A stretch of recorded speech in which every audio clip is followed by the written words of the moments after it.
What is going on, guys? Welcome back to another brand new Division 2 video. In today's video, we're going to be talking about 5 assault rifles to be on the lookout for prior to the big update for the raid coming in May. Hopefully you guys do enjoy the video. If you guys do, make sure you guys drop a like, subscribe to the channel if you guys are new. We are currently 25 subscribers away from 5,200. But without further ado, let's get right into the video. As many of you can probably already tell, assault rifles are pretty underwhelming in this game as of right now for both PvP and PvE, which is why SMGs are pretty much like a huge percentage of all the metas in the game right now, other than maybe snipers, and ARs are just overall way too weak.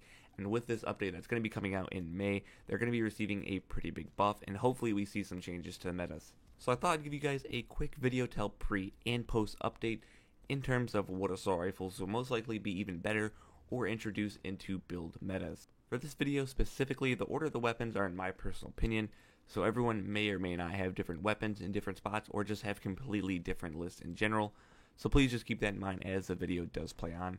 And also, I just want to throw this in there, there is a pretty good possibility that some weapons will probably benefit more than others when this patch just come out, just in terms of the buffs in general, so for future references, I'm just going to go with the current stats that we have of the weapons in the game as of right now. So starting off at number 5 is going to be the CTAR-21.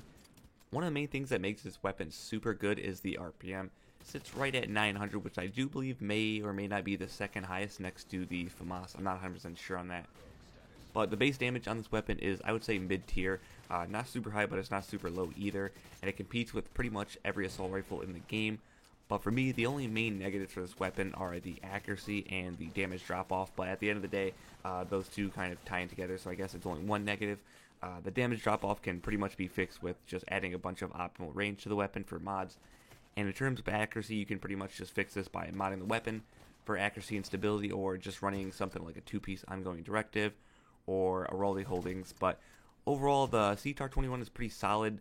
And the only other thing is that some people have really bad problems with not being able to even find this and get it from a drop. Coming in at number 4 is going to be the MK16. There are a couple variations of this weapon, but for the sake of the video, we're going to be talking about the just regular MK16. Now, this weapon is super strange to me.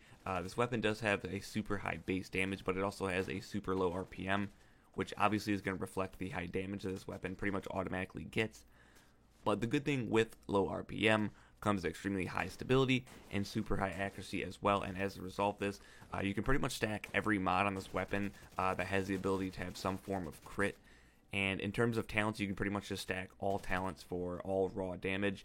And yeah, overall, if you're just looking for a weapon that does a ton of base damage and is super accurate, especially if you're on console, I would definitely recommend trying out the MK16. Number 3 on the list is going to be the Police M4. I do believe that this is currently the only M4 variant in the game right now that is fully automatic. This weapon was pretty much my go-to all the way up until World Tier 4, like right when World Tier 5 came out. Unfortunately though, this weapon for some reason is just super rare for me. I've never gotten a lot of them. The RPM though does sit at 850, which is the second highest for assault rifle category. And this weapon is just super accurate overall and does a decent amount of damage. But like I said before, the only problem with this weapon is being lucky enough to get one to drop. The runner-up is going to be the P416. This was a super hard decision on which weapon to choose for second place and which one was for first place. I think ultimately they could just be swapped out for first and second. I think they're both equally used a lot, and they're both just as good as each other. But strictly, it came down to the rarity of the gun on why I put this weapon for the second place spot. Just to give you guys a little bit of an idea, I have like over 5 days of playtime in the Division 2 since the release, and I've only ever found like 3 or 4 high-end P416s, one of which I'm still using right now on my build. It doesn't really have the best talents, but it's still pretty decent, which is the reason why I'm using it.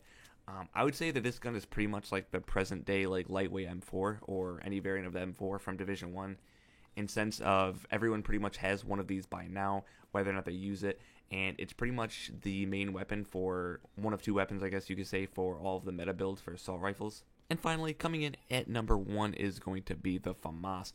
I think the FAMAS and P416 could be swapped with each other, so the FAMAS could be number 2 and the P416 could be number 1. But overall, I did decide to put the FAMAS at number 1. This gun does have a 900 RPM, which is the highest for all assault rifles in the game right now, and it can also be increased over 1,000 if you do have a Legger on it, which is just insane to think about.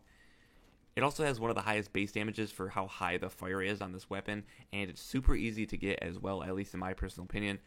Really, the only main negative that a lot of people don't like about this weapon, which is kind of the reason why people get turned away from it, is the fact that you cannot mod this weapon with any magazine no matter what. I guess it's just one of those things with high fire rate. They didn't want us to have a magazine. And pretty much that means that you have to dedicate one of your talents on your weapon, or find a gun that has the extra talent on the weapon to get like a 40 to 45 round magazine, because otherwise you're just going to be stuck with a 30 round magazine, and a lot of people really don't like that. But guys, these are the 5 main weapons that I want to talk about that you guys should be on the lookout for pre and post raid update. Once again, these are just my own list, so everyone's list could be completely different. And also, before people go crazy, I did want to say that this goes for both PvP and PvE as well. If you guys enjoyed the video, I kept it to 5 weapons specifically because otherwise this video probably would have lasted, I don't know, maybe 30 to 40 minutes, honestly. And I wanted to use weapons specifically that are currently in the meta as of right now, with a decently good chance to still be in the meta after the post-raid update. Other than that, guys, thank you guys for watching. Drop a like on the video if you guys did enjoy, and I'll catch you guys in the next video. Peace.